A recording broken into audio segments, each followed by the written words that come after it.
Hello everyone! Today I'd like to introduce twice cooked pork belly, a dish originating from Sichuan, China.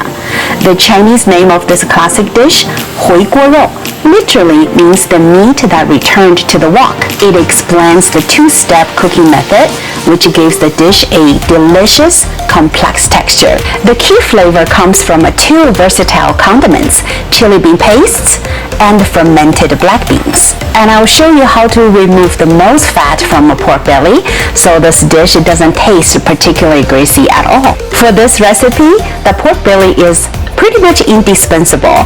It is recommended to use leaner cuts of the pork belly with the skin on. Since it's called a twice cooked pork belly, so the first cooking step is boiling the pork belly in the flavorful infused water until it's about 90% down. This initial boiling not only ensures the pork belly is cooked through, but also helps render some of the fat from the meat. After boiling, submerge the flavored pork belly in the ice water to cool it down and firm up the meat, making it easier to slice into thin, delicate pieces. While the meat is soaking, let's slice some bell peppers.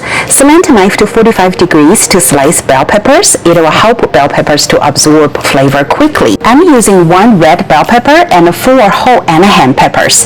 Feel free to substitute with shishito peppers or any other peppers variety of your choice. For added flavor and texture, I like to also using 4 cubes of bean curd. Bean curd, also known as tofu, is made of soybeans that has been soaked, ground, pressed into a tender block of protein. It's nearly tasteless by itself, but it will soak up all intense flavors from twice cooked pork, and it tastes so meaty as well. Okay, let's take a look at all the condiments we need for twice cooked pork belly. We need 2 tablespoons fermented black beans here.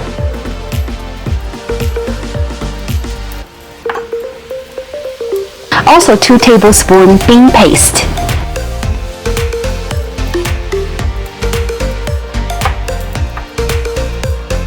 Four cubes sliced bean curd, and bean curd is optional. 2 tablespoons of sugar, 1 teaspoon of Sichuan peppercorn, and 6 to 8 slices of ginger. Slice the 1 red bell pepper, 4 green Anaheim peppers. And now it's time to slice the pork belly into thin slices after soaking in the ice water for about 8 minutes.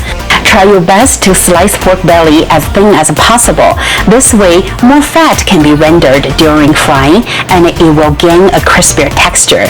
On the other hand, if it has less fat, cut a little thicker to ensure the final taste won't be too dry. And next, we'll render out more of the fat and at the same time caramelize the pork. Add 1 tablespoon any neutral oil in the wok, give a swirl, and then until you see the light smoke, add pork belly in. Stir fry consistently to extract more fat from pork belly. The same time is caramelizing pork belly as well. And this process need about 3 to 5 minutes to extract most of fat and also caramelize pork belly. I recommend to use a splatter screen to protect yourself from the hot oil splash on yourself during this process. And yes, I definitely speak from experience. I've got a hot oil splashed on me a couple times and that was not a fun experience. So protect yourself, guys. So now pork belly is caramelized. We're going to remove excess oil. Only need a little bit of oil in the wok, I say 1 tablespoon. Then we're going to add black beans in there. Turn heat to medium-low. We're going to slowly combine black beans and pork belly together and stir fry consistently about 2 minutes. Then we're going to add 2 tablespoons of red bean paste.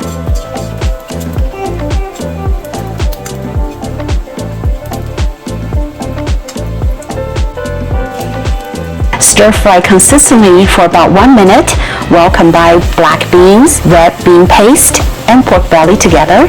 Then we're going to add a couple tablespoons of sugar.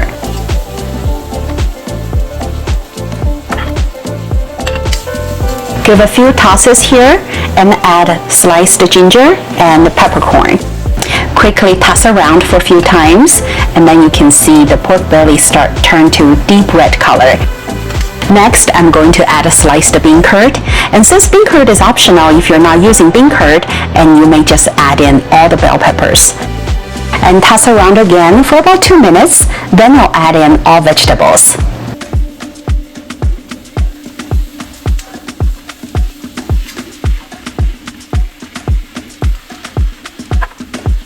After all bell peppers in, I'll stir fry for about 2 minutes. Then we'll add 2 tablespoons of soy sauce.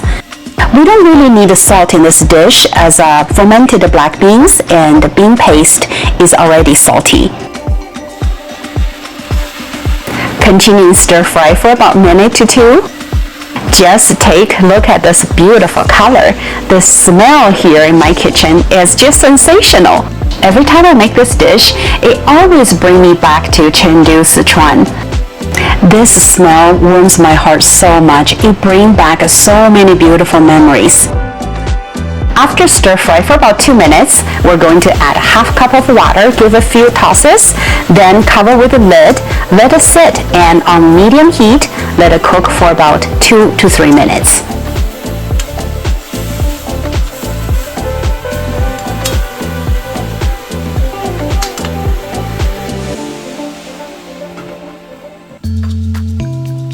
After 2 minutes is up, turn off the heat. Gosh, this smells is so wonderful.